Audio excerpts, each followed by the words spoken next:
So ngayon mga kalab ay pupunta po tayo doon sa ating fish pond mga kalab, at mamayang gabi ay magpapasok tayo kasi malaki po yung tubig mamayang gabi. At pupunta tayo doon kasi magtahan po tayo ng mga bubo natin para kung ano po yung mahuli sa ating bubo, makakuha po yun ay ilalagay natin sa fish pond para kunti na lang yung mabili natin ng mga similya. At least na may makukuha tayo, ilalagay lang natin doon sa ating fish pond para hindi na tayo magastos ng sobra pa talaga. Ngayon ay pupunta na kami at si Giselle talaga ay hindi makasama kasi may school pa, nag-i-school pa siya. At ayun si Kulot yung kasama natin. Yes, of course. So, ang kaganapan po, yun nga sinabi na ni Francis, at sana po manood po kayo sa vlog at huwag kayo Yes. mag-skip. Kaya ngayon po is maglalakad lang kami papunta doon sa fish pond. Dapat talaga kanina pa lang kami nakapunta na doon, pero so ngayon lang kami pupunta kasi gusto namin. So, ayan na po si Giselle. So, papasok na po siya ng school. Tanghali po ngayon mga kalab. Kaya ngayon ay di kasi siya pwedeng umabsent dahil meron silang ano po sa mathematics. Yan. Kaya wag po kayong maghanap po palagi kay Giselle dahil busy po siya sa pag-aaral niya. Bye, makalab.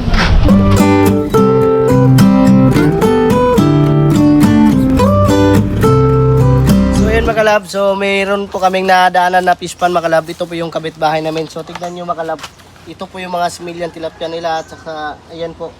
So ito yung fish pond nila dito mga kalab. Ang linagay lang nila dito mga tilapia. So maganda po yung kitaan nila dito dahil po yun sa madaming survive sa mga tilapia nila. Ayan po, ganyan kadami oh. So maliit pa lang pero kita niyo talaga na skill talaga yung mga tilapia. Asa ka nalagi peret binang? Bukan ay, ang bungga. Ato yung Ayan po yung kanilang mga kalab fish pond. Ang ganda po. At alam nyo mga kalab ha, kahit na may fish pond kami, masasabi ko na sila yung may pinakabonggang harvest talaga dito kapag nag-harvest na sila. Kasi maganda yung kanilang dito. Kasi nga 'di ba, masagana din sila sa like kunwari kung mahugba. Una siya. So 'yun din yung gagawin natin soon. Kapag naglagay na tayo ng mga tilapia or mga isda. Parang haharangan muna ng net para syempre ma-monitor po natin makalab kung gaano na sila kalaki, 'di ba? So malaki din po yung kanilang fish pond. So, hindi muna din same sa kanila umakalabo na nilalagyan nila ng net. Para syempre kapag magpapakain sila, dyan lang muna at pa-monitor nilang ang bongga talaga. Yun. Kaya ito, isa to sa hinahangaan naming fish pond po. Dahil when it comes to harvest na sa mga fish pond, sa mga isda, ay Diyos ko dahil. Grabe, bongga talaga yung kanilang dito mga kalab. Bongga yung kanilang kitaan dito pag sa mag-harvest na sila. Wala ka. Tignan nyo mga kalab, meron silang bambulay. Oh. Hala, tignan nyo mga kalab. Meron silang bambulay. Hala, unsan alumot? Tilapia po. Tilapia? Tilapia. Hala, oy, tignan nyo kanilang fish pan mga kalab. Oh, ang ganda naman ng ganito. Tanawa. Ganyan mga kalab. Diba meron kaming ganyan noon, gagawa rin tayo niyan. At ang pangalan niyan ay bambulay. So, sa amin mga kalab, hindi naman talaga bambulay yung pangalan dito. So, pinangalanan ko lang kami mismo ni Francis na bambulay. Bambu na gawa sa tulay. At tignan nyo. Diba? Ang ganda. Isa din po ito mga kalab na, ay, isa rin sa tagya rin binaw.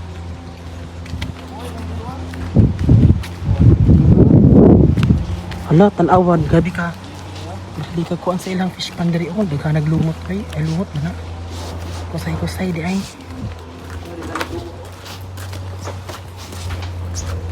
Tignan nyo. Sobrang tagal na namin nag-fish pond talaga. Aaminin talaga namin. Sa amin lang ni Francis sana nag-fish pond na kami. Di ba ako nakatry na talaga naka-jackpot talaga kami. Pero dito sa kapitbahay namin, talagang palagi silang naka-jackpot. Di ba? Kasi tignan nyo po yung kanilang fish pond. Madaming mga lumot. May mga kusay-kusay. Tapos hindi sila mag-worry dito. Dahil yung kanilang mga pilapil po, sobrang laki po. Kahit na may part na medyo manipis. Pero, nakakatulong kasi yung mga ganito po, mga nipa ba? Kasi yan yung papatigas. Kunwari kung malandslide po yung pilapil, so hindi siya malandslide dahil may nakapigil po na mga ito. Diba? Grabe, alam niyo mga kalab, bongga talaga ang harvest nila dito po. Noon pa man, sobrang bongga talaga at ang lalaki pa. Diba? Kaya soon sa bahay, soon sa fish pond natin mga kalab, manifesting na ganun din po talaga yung mangyayari. Kasi syempre, sa una lang talaga magastos po yung fish pond. Kaya sa mga balak mag fish pond dyan, magastos talaga. Uy, munang maning kamot ta, mag fish pond ta. Kaya para syempre, muna yung negosyo na to, anak, naanda na ba? So, muna siya, alam namin na sa una lang talaga yung magastos. Pero pag ganito na ganyan, ayan, higa-higa ka na lang, mag-aantay ka na lang na lalaki yung mga alaga mong mga isda, di ba? Kasi hindi madali talaga ang pag-fish pond. Tapos may time pa na ninanakawan kami. Hey, Diyos ko, day. Ay, tignan nyo, di ba, ang damo?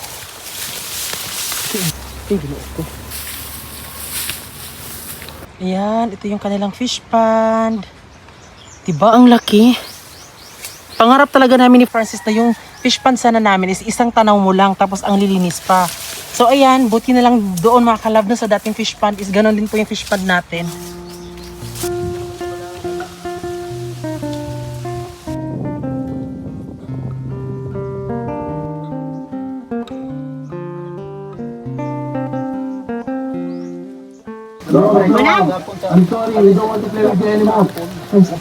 So ngayon mga kalab ay nandito na tayo sa fish pond mga kalab, no?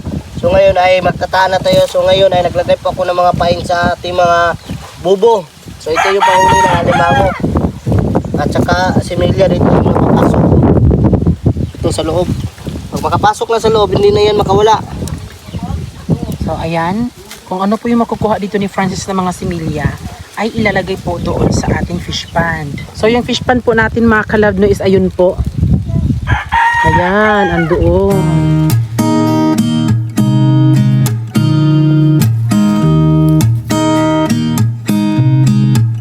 So yun mga kalab, tapos na po tayo naglagay ng pain sa ating mga bubo. Ito na po ngayong itsura ngayon. So ngayon ay pupunta na tayo doon sa area na paglalagyan nito para bukas malaman natin kung may mahuli. Yan, may butas. So, ngayon po ay maglalagay na po si Francis po ng taan mga kalab. Kaya walay laing kuan para makakuha og alimango ing ani rigid siya dapat. Dali ra ko itaon. Taon ng bugata kay na.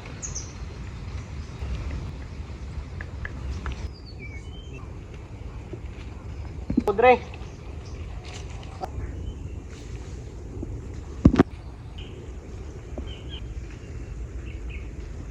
Dito po nangunguha po si Francis po ng alimango. So alam niyo naman siguro yan, no? So ganito po katahimik ang fish pond. Ayan. So mas minabuti kapag naglagay kami dito ng bubonet ay low tide po siya. Kasi kailangan talaga malagay ng maayos yung bubonet para syempre kapag nag high tide na ay hindi siya lulutang mga kalove. So ito yung mga inaapakan namin dito sa fish pond. Uy, wala, may tuway. May tuway mga kalab. Yun, may tuway, oh. Dahan.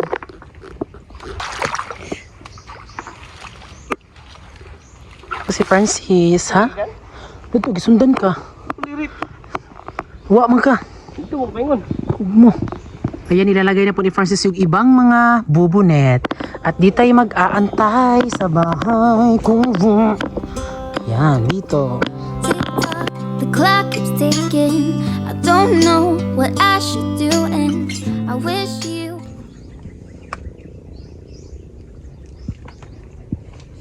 So ayun mga lab, tapos na po yung naitaan natin yung ating mga bubo. So abangan na lang natin bukas. Kasi mamayang gabi malaki po daw yung tubig. So ngayon ay uuwi na muna tayo dun sa ating fish pond para magsihaling-haling tayo yung mga dada. Sana? Dadaubin natin yung mga damo doon. Tara.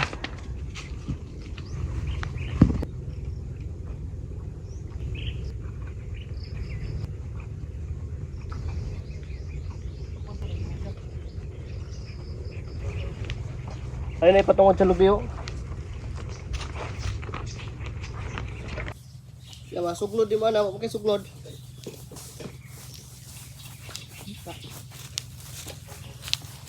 Ayun ay patungkol sa lubyo.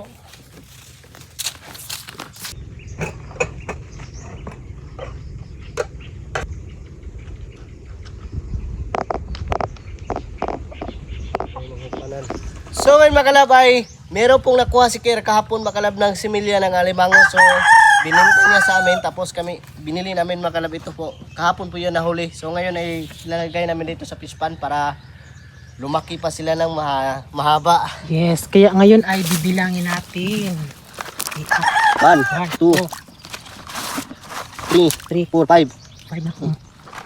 6, 7, 8. 8, 9, 10, 11, 12,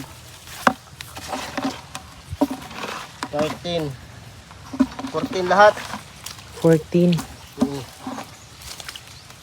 So 14 lahat po. So kuha po yan ni Care. Kahapon po huli niya.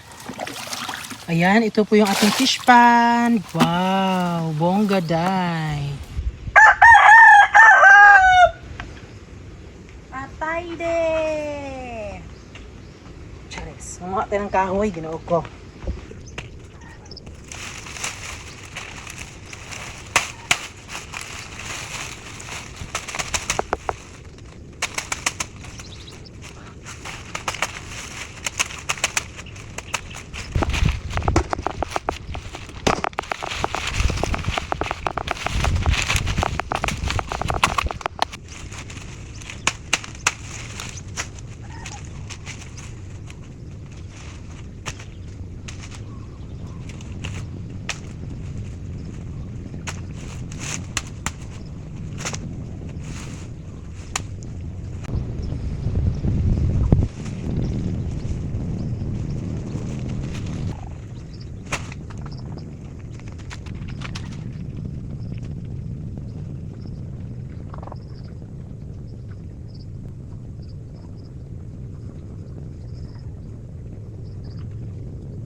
So ngayon mga kalab, i-update ko po kayo sa aming garden. Tcharam! So ito na po yung aming garden. So sa mga hindi po nakakita po na nagtanim kami, so sana manood kayo. Andyan po sa YouTube channel namin mga kalab. Pero sa bandang dito mga kalab ay mga talong, tapos batong. So sinigurado namin ang ganyang vegetables dahil gusto namin, I'm sure mabubusog talaga kami. So andito tayo sa aming Fish Panda Farm. So Fish Panda Farm talaga yung pinangalanan namin kasi yun na talaga yung napagbigkas palagi sa aming sa aming bibig. So meron naman din pong nagsabi doon na fish farm. Maganda din naman fish farm. Tapos ano ang iba diyan? Basta maganda po. Yeah, maraming salamat po sa mga suggestion niyo po. Pero sa amin po is Fish Panda Farm. Yun. Kung tatanungin niyo kami bakit Fish Panda Farm? Kasi nga 'di ba nasa fish pond kami tapos maggagawa kami ng mini farm. Kaya yung parang naano na namin, nabigkas lang namin ano ni Francis, Fish Panda Farm, parang ganun. Diba? So, comment din kayo dyan mga kalab kung maganda din ba yung fish panda na yung spelling niya is fish pand tapos nilagyan lang namin ng A para kung sa Bisaya dito fish panda, kung basahin dito mga kalab no, kung sa Bisaya lang Jude fish panda farm, or yung sa English na fish pand then THE then farm yun. So comment below mga kalab, basta suggest lang kayo. Tapos may mga saging dito oh, saging, tapos yung mga niyog, ayan, nasa gilid, di ba? So, lalagyan pa namin ito, tapos dito sa banda, ito may saging dito mga kalab, no? Pero yung saging na yan ay ilalagay namin siya dito para dito yung mga saging, tapos dyan sa may gilid ay mga tanglad, di ba? Tignan nyo dito mga kalab, yan yung mga saging, itatanim namin dyan, mga saging dyan sa bandang dito. Tapos dito naman ay mga niyog. So may saging doon, kukunin yan at ililipat dyan. So ito yung garden namin.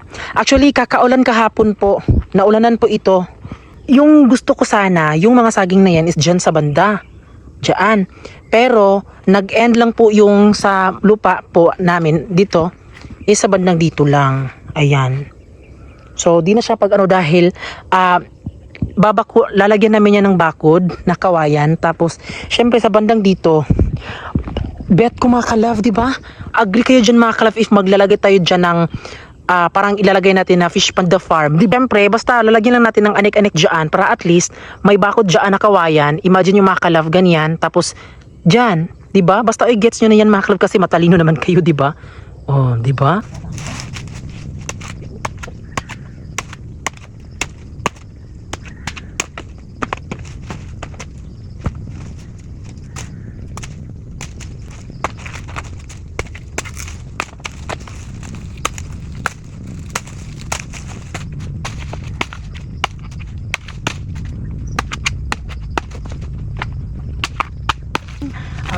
damdamin.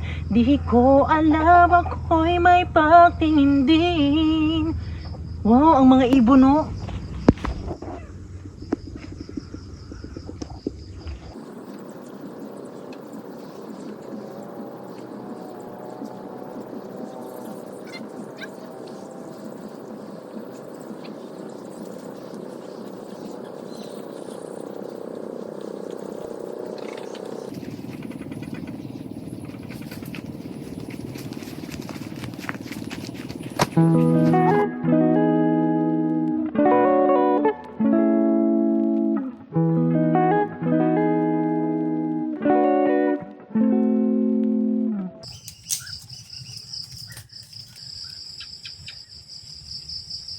So ngayon mga kalab, dahil gabi na po ngayon ay wala po tayong ulam. So ngayon ay nandito tayo sa pispan natin. So ngayon maghahanap tayo para may pang-ulam tayo ngayong gabi, no?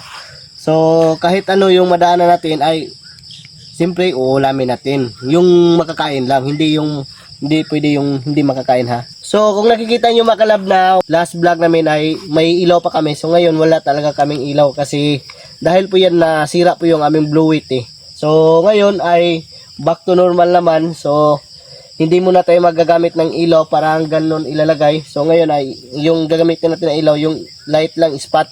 May contact na po kami sa may-ari ng Blue Wheat, eh. So sabi niya ipapunta doon sa warehouse, tapos doon daw nila aayusin. Tapos pag maayos na, ibabalik naman dito sa amin. Tapos disclaimer po, 'di ba, isa po kaming inisponsoran po ng Blue Yeti. So if nasira, kunwari bumili kayo, if nasira po yung Blue Yeti nyo, actually talagang nyo talaga, ipapaayos. Pero sa amin, dahil inisponsoran kami, sponsor lang din po yung pagpapaayos po. So sabi ni Miss Ira na kailangan lang daw i-contact tong ganito sa warehouse para syempre libre lang daw po mga kalab. Kaya salamat naman sa Diyos. Ang bait po ng nagmamayari po ng Blue Yeti po. Kaya yun, nag-chat naman kami kahit mahirap mag-English mga kalab. Ay, go talaga, no. Pero yun, yung Blue Yeti talaga namin is talagang nag-start siyang masira dahil nung pag-uwi namin mga kalab ay medyo parang naulanan guro ba siya mga kalab yun. Pero hindi naman talaga natin alam yun naman talaga malaki yung epekto talaga sa mga gadgets namin kasi 'di ba medyo maaalat kasi yung buga po dito, kaya hindi kasi advisable yung mga ganon nasa mga maalat na paligid po kasi 'di ba napipiligiran kami ng tubig, kaya medyo yung siguro sa mga ibang mga ano din po ng mga tools po sa mga gadgets namin, medyo madali lang nagkakalawang parang ganon. Sa ngayon is mag-ano po si Francis, maghanap na po siya ng palaka.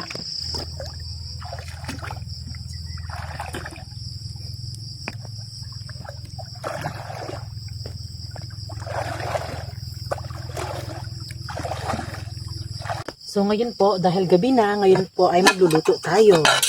So ito ay, dahil nandito na tayo sa fish pan, so syempre, sanay naman tayo mga kalab sa mga ganitong buhay. Mahihiya kami mga kalab kapag may pumupunta dito sa fish pond namin. Kasi nga 'di ba, like kami, nasanay kami sa mga ganitong buhay. Pero di kami sure if yung mga gustong pumunta dito sanay ba sa buhay. Pero actually ito talaga mga kalab ay talagang nakasanayan din namin ng buhay. So shout out kay kay Ate Geraldine. Ito po yung kaldero ni Ate Geraldine. Ayan. Hi, Ate Geraldine.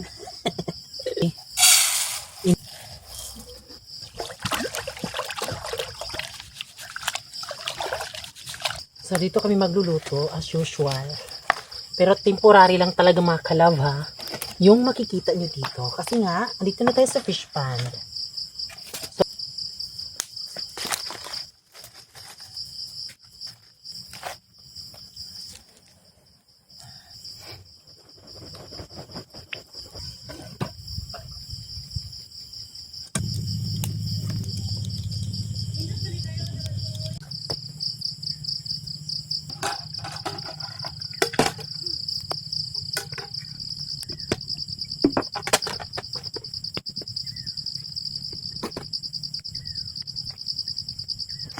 Ano ba naman tong usok na to? Disturbo naman tong usok na to. So, ayan na po si Francis. Ipakita mo yung kuha mo, be. Ayan na po ang mga kuha ni Francis. Wow, yummy. Ang sarap. So ayan mga kalab, may nahuli po ako na alimango. So hindi gaano kalaki, bakla. So ibalik natin doon sa fish pan. So nahuli natin to doon sa mismong ilog. Ito, tiyan natin. Ito pa lang maayos.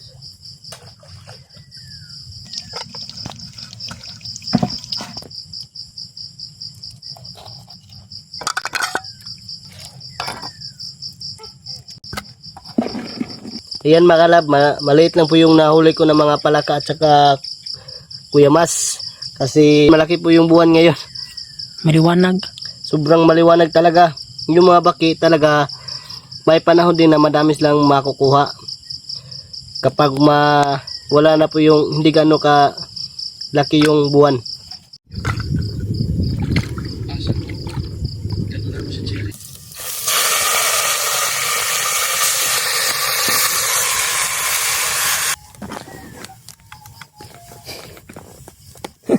Saan sa'yo, Rabi? Saan sa'yo?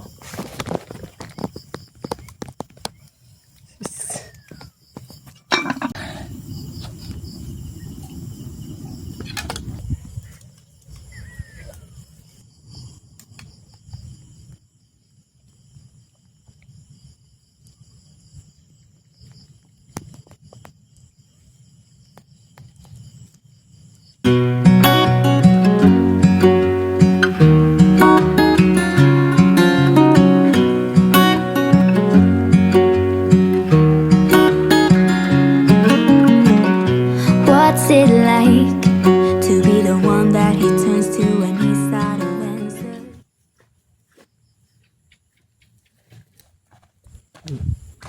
Ayan, may alimango.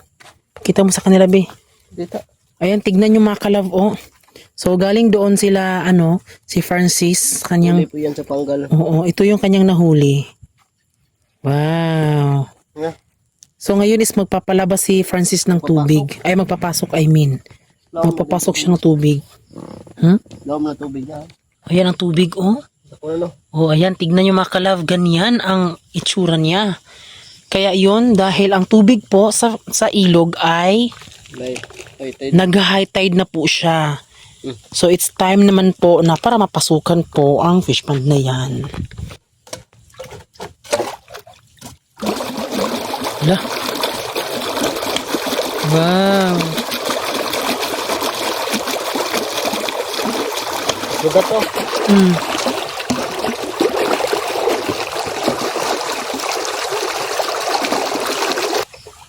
Ayan, pumasok na po ang tubig.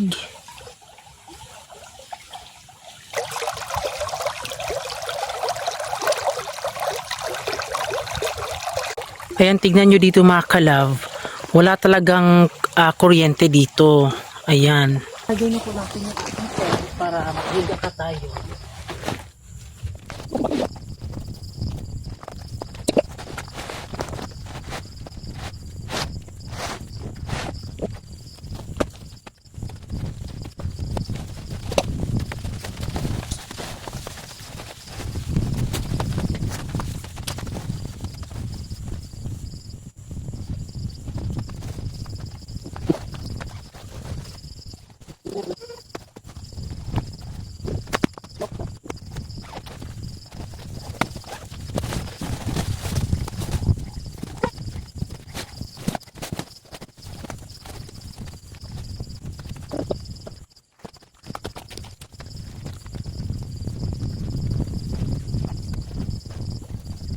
So, ito lang muna talaga yung tutulugan namin. Tulugan. O, diba? Sobrang tagal na po ang ng tent na to. Sa mga gustong bumili nito, syempre, andun po sa aming TikTok shop. I-search niyo po for Lily. Sobrang tagal na po nito. Tsaka namin nilalapag itong tent kapag mailapag na po itong ating trapal. Kasi kailangan may trapal para syempre, diyan sa ibaba, kapag natulog tayo diyan, syempre malikot naman tayo. Para maiwasan din po, kunwari mapunit ang sa ibaba ng tent, diba? So dapat, bago dapat meron talagang trapal. Tapos kasi malamig din kasi kapag walang trapal. So ayan mga kalab, nakapasok na kami dito sa loob at nakabihis na din kami. Ayan. So, ayan, tingnan nyo mga kalab, laking tulong talaga sa amin yung pagtitent talaga. So talagang isa din talaga sa rason kaya siguro napabili kami agad ng ng 10. Talagang parang ano siya, 4 person po, pwede na siya. Pwedeng 5. Ayan, pwede na siya Ribi, bakod be. Talikod. Uy, Ito oy. ganyan na ikuron. Gidalan ba niya siya, be? Oh, gidala na ako tuyo. Lara, be. Literal. Okay, okay.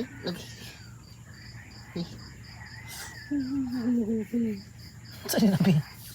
Piang.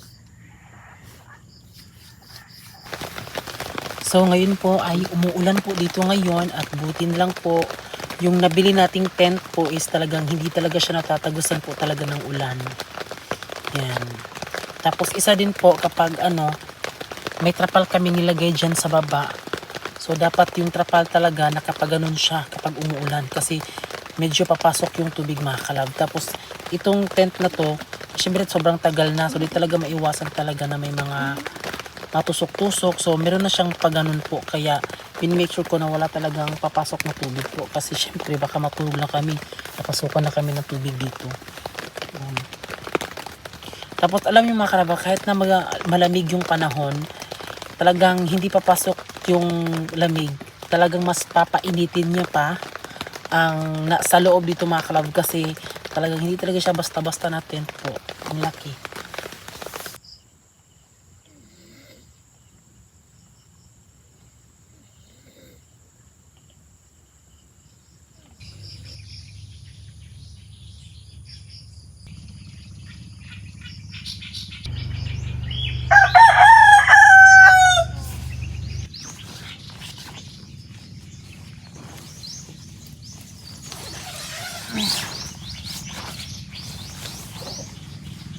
Sarap talaga ng simoy ng hangin dito. Good morning! So kagabi po ay umulan po siya.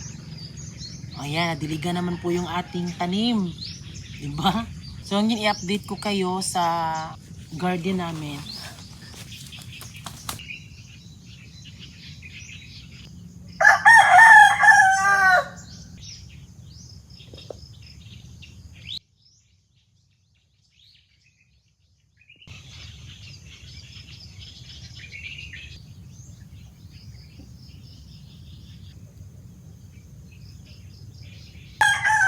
At ito na yung aming garden. Hala, tumubo na siya. Charot, over. Pang 4 days pa po ito. Sana lumaki sila, no? May nag-comment doon na iba daw po yung pagkatanim namin. Dapat daw kasi mas inano siya. Hala. Ito yung problema dito mga kalav. Tirahan kasi ito ng Tirahan kasi ito ng, ang tawag yan, kumong-kumong ba yan? Ayan. So sa palaging ulan-ulan dito, di naman po napano yung garden namin. Nilagay namin dito. Tapos ito, grabe yung ulan pero hindi naman po naagnas po yung pagbundok-bundok namin dito.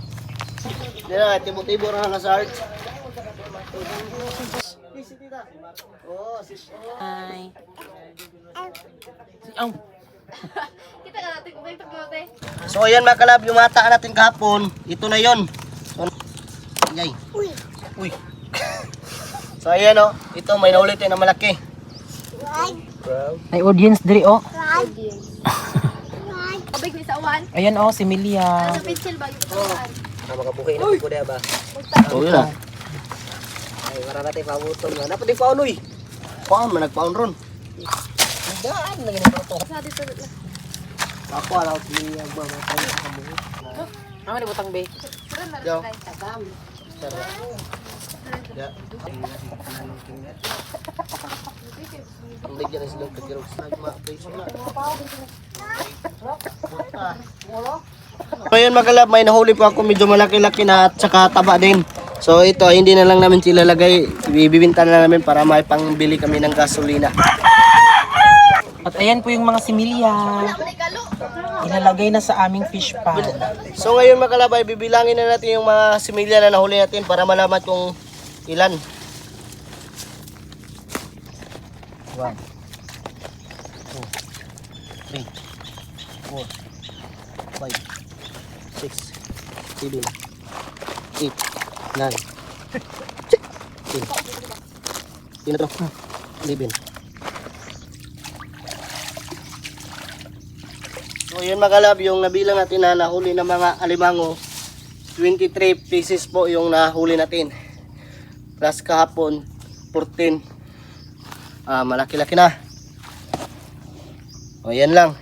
Mga kalabs, mga hindi pa nakakita sa aming vlog po na nagiba po kami doon sa dating bahay kubo namin. Visit lang po kayo sa aming YouTube channel na Carleia. Yeah, hello. Hi, hello. So ngayon mga kalab ay uuwi na po kami. So ililigpit na po natin itong ating tent.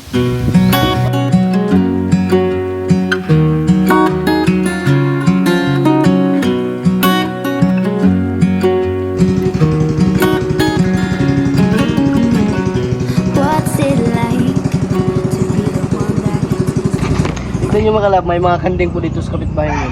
Ayan o, tignan nyo po. Maganda talaga, may kambing no. So may nag-comment doon na magbili daw kami ng kambing, pero aabot din tayo niyan. Ang dami na nilang nakain. Ayan, dito na tayo sa bahay. Ayan, tignan nyo mga kalab no. Talagang mawawala talaga yung pagod mo pag nasa bahay ka na. Ay, Diyos ko, katas ng pagbablog. Maraming salamat sa support niyo mga kalab.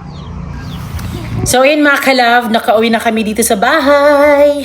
May nabasa ako doon na saan daw po yung mga vlog po nila Mama Inday at Papa Buboy. So actually sila po ay nagawan ko na po sila ng vlog. Sa mga gusto pong manood ng mga vlog, simple lang po yung mga vlog po nila Mama Inday.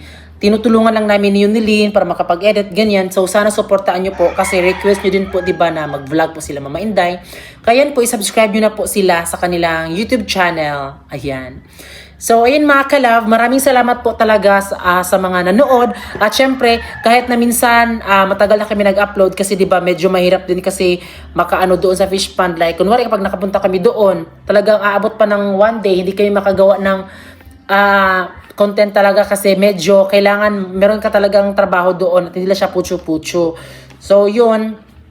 So maraming salamat pala sa lahat po ng nanood ng aming vlog at sana po suportaan niyo po kami at sana po palagi niyo kaming subaybayan po sa mga vlog po namin at abangan niyo po yung paggawa natin doon ng bahay kubo. Di pa kami makagawa dahil inaantay pa namin po. Pero bago kami maggawa po ng kubo, ay maglalagay muna kami ng similya para ready to go na. Pero at least ngayon, ano na po tayo ng mga similya, nakapaglagay na po tayo. Ayun. So, si Careplace nanaan po siya. So, kung ano mga similya maano is ibebenta niya sa amin. Tapos yun. Kaya maraming salamat mga kalove. Bye!